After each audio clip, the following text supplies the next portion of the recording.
Bonjour et bienvenue chers abonnés sur Avocat de la Défense. Aujourd'hui, nous nous centrons sur le cas pratique d'une dame ayant été condamnée pour meurtre commis sur son mari dont le corps, n'ayant jamais été retrouvé. Avant tout veuillez vous abonner et activer la cloche de notification pour ne rien manquer prochainement. Likez mais surtout partagez massivement pour aider votre entourage à bénéficier de conseils et des cours de droit gratuits. Alors, le cas rapporte que, après avoir purgé une peine de prison sur des années au motif de cette infraction, cette dernière découvre dès sa sortie de prison, son mari impliqué dans une union clandestine avec une autre femme. Fustigée par cette situation, cette dernière se prête à l'assassinat réel de son mari qu'elle matérialise avec une arme qui le tue pour de vrai. Afin d'introduire ce cas dans l'univers juridique ivoirien pour une prise en compte, par tous les aspects juridiques qui pourraient le chapitrer, il nous est alors donné d'explorer la voie des questions suivantes.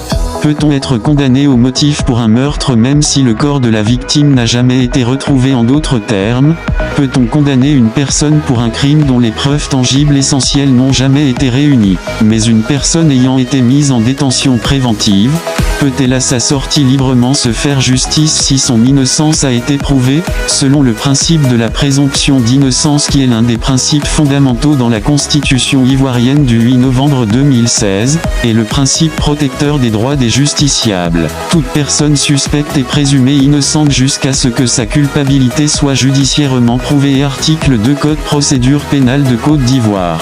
En d'autres termes, une personne ne peut être condamnée que si les éléments de preuve concourant à trouver matériellement, légalement et psychologiquement les conditions de son implication au crime non prouvées, alors il ne pourrait y avoir de condamnation définitive. En l'espèce dans le cas, il est question que le corps du mari de la dame n'avait jamais été retrouvé, d'où l'idée de son incarcération pour plusieurs années se trouve compromise. En clair, le juge ou du moins aucun juge ne devrait en principe condamner cette dame car les éléments de preuve matériels d'une possible infraction sont absentes. En l'occurrence le corps, à moins qu'il existe une vidéo photo révélant le meurtre matériel, ou même encore l'on sera toujours en droit de se demander si le corps est absent s'il ne s'agit d'un montage minutieux vu l'avancement des matériels de montage et l'intelligence artificielle à pouvoir le faire aujourd'hui. Le meurtre n'étant pas prouvé, on pourrait se trouver dans d'autres cas juridiques comme l'absence ou alors la disparition en droit que le juge d'instruction devrait tenter d'explorer.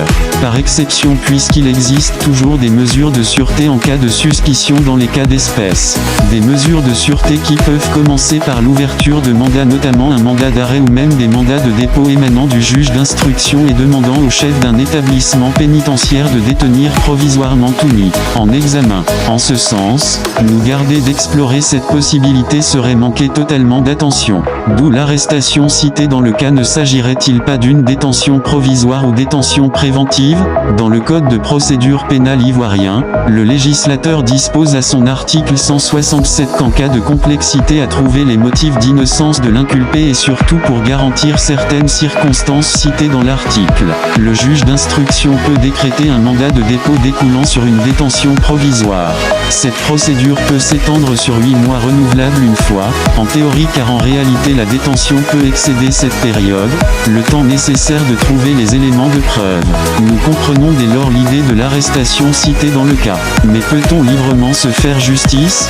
La réponse sera non, au regard du principe que nul peut se faire soi-même justice en dehors des cas de l'ordre de la loi. En l'espèce, la dame devait de porter plainte contre son cher mari pour abandon de foyer sur la base de l'article 452 de Code pénal ainsi que toutes les infractions connexes à cette situation. Cette voie n'ayant pas été exploitée mais paradoxalement celle du meurtre sur ce dernier, la dame s'expose à purger la peine d'un assassinat sur son conjoint qui lui vaudrait les peines prévues à l'article 380 du même texte. En somme, pour répondre à la question si la dame doit être condamnée à nouveau, nous ne répondrons ni par l'affirmative, ni par le contraire, car dans la première arrestation il s'agissait plutôt probablement d'une détention provisoire et non d'une condamnation définitive, car les preuves ne pouvant être constituées. C'est en effet lors de la seconde arrestation que oui, la condamnation peut être entérinée. En d'autres mots, elle encourt effectivement une condamnation pour assassinat sur son conjoint. Vos questions sont les bienvenues. Partagez les liens de la page afin d'aider votre communauté à s'abonner. Merci et à bientôt. Cet article vous a-t-il aidé? Répondez en commentaire.